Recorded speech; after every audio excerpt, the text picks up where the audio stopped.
Alright guys, we are going to go over plans for the upcoming hunting season, 2025. Super excited. Up first we have the big hunt this year. That is the Alaskan Brown bear hunt.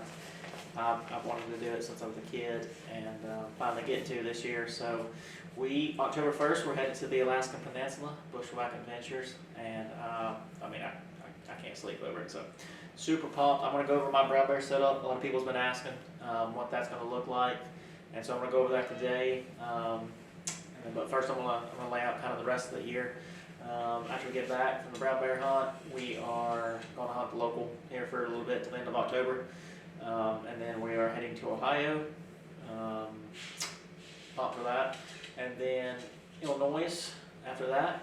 And then we'll hunt some public land in between trips, plug and play there, and see what we can get on film for you guys. So I'm going to end the season in Texas.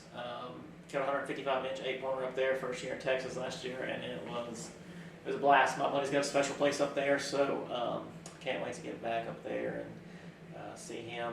And I'll have the camera rolling this year, so taking my buddies there this time, and we'll have a good trip. So anyway, here is my brown bear hunt setup. Start with arrows, tack vanes, 2.25, 4-fletched, GTO knot. I know you big nocturnal guys and Luminox and Latinox out there.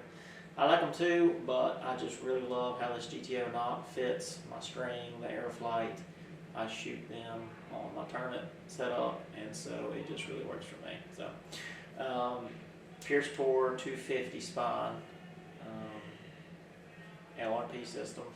Really like this LRP system simply because it's just a simple system. It's got a collar and then a hidden steel insert that just makes the point of impact super solid.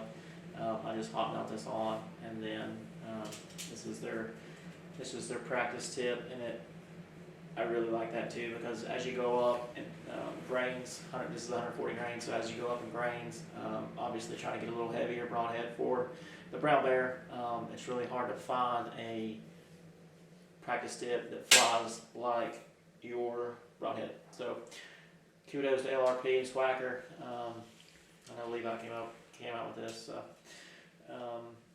Yeah, wanted to go with a arrow that was good for the wind, because you're in between two seas on the Alaskan Peninsula, so it's going to be windy in this setup. I posted some 100-yard groups with it already. It's just, couldn't ask any better. The arrow flight's super good.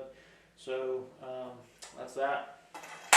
And then, like I said, Schwacker LRP's 140 grain. It's just a big broadhead at 140 grains.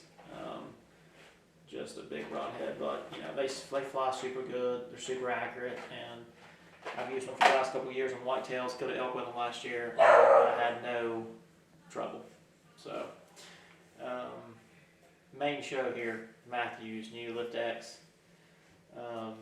Love this bow so far. I've been, after the last tournament of the year, 3-4 weeks ago, I've been shooting nothing but it, and it's just been super good. 75 pounds, 30-inch draw, arrow weighs 535 grains, and I am shooting 285, 287, and with that heavy an arrow, that is just perfect. There's all you nuts out there that think that you have to have 650 grains to kill a brown bear, but that's simply not the case. I would much rather have an arrow that has the speed that this setup has and is more forgiving and allows me to shoot past 20 yards than an arrow that is 650 grains and takes the efficiency of the technology out of this bow. So, single pin with the E-Tac sight Excel, going back and forth between shooting pins with a slider and a single pin. So that's the only thing that might change on this setup here and now. Drop away rest, of course. Bridge lock bars, weight ratio is 2-to-1. What I mean by that is, about 7 ounces on the front, 14 on the back. So I usually start there with my hunting bows, and I just keep the weight ratio 2-to-1, and then add an ounce here, take an ounce off there to see how it's aiming. So with this bow right here, aims really, really good, and it's super quiet. So that's it. That's the bow set up for the brown bear hunt, and I honestly might just shoot that for whitetails. I mean, it's plenty fast enough. This bow's quiet enough. So yeah, we'll let you know, and hopefully we have some footage to show you how it does out there. So.